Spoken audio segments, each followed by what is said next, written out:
بسم اللہ الرحمن الرحیم۔ بر صغیر پاک و ہند کی تاریخ صدیوں کے نشیب و فراز کے بعد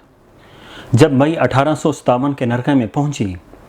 تو پورا ہندوستان مسیح تاجروں کے حلقے اثر میں آ چکا تھا،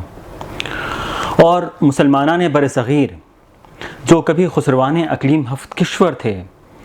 اب حسرت و یاس کی امید بنے بیٹھے تھے۔ ایک خاکدان تھا، ایک بیابان بے کارواں تھا جس کے کوہساروں میں نغمے مچلتے نہ تھے، شاخساروں پر آہو کے نازک خرامی نہ تھی، سبزہ باد بہاراں سے نا آشنا تھا، اور انگریز کو اپنے اقتدار کی استقامت کے لیے لہو کی ارزانی درکار تھی۔ اسی لیے اس وقت آبادیاں ویران ہو رہی تھیں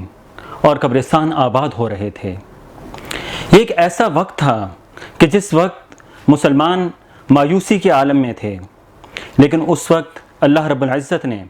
قائد اعظم محمد علی جناح کی شکل میں اس نا امید قوم کو، اس نا امید ملت کو ایک ایسے رہبر سے روشناس کیا کہ جس نے اس کشتی کو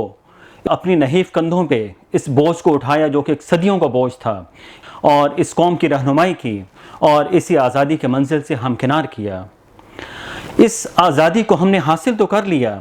لیکن اس آزادی کو حاصل کرنے کے لیے ہم نے کئی شہادتوں کے نذرانے پیش کیے۔ آج جب ہم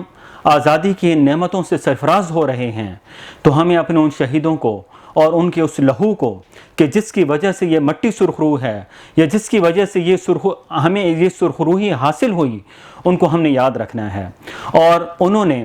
جس مقصد کے لیے اس ملک کو حاصل کیا تھا ہم نے اس مقصد کی طرف اپنے آپ کو گامزن کرنا ہے۔ ہم نے ایز اے قوم اپنی اس ملک کی خدمت کرنی ہے، اور آج کے دن ہم دعا گو ہوں کہ اللہ رب العزت ان تمام لوگوں کو کہ جنہوں نے اس ملک کو بنانے میں اپنا کردار ادا کیا، اللہ تعالیٰ ان کی منزلیں آسان کرے، اور اللہ تعالیٰ ہمیں من حیث القوم ان کا جو جذبہ تھا اور حضرت قائد اعظم محمد علی جناح اور علامہ اقبال کا جو مشن تھا اس مشن کو ہمیں آگے لے کر جانے کی توفیق عطا فرمائے۔ پاکستان زندہ باد۔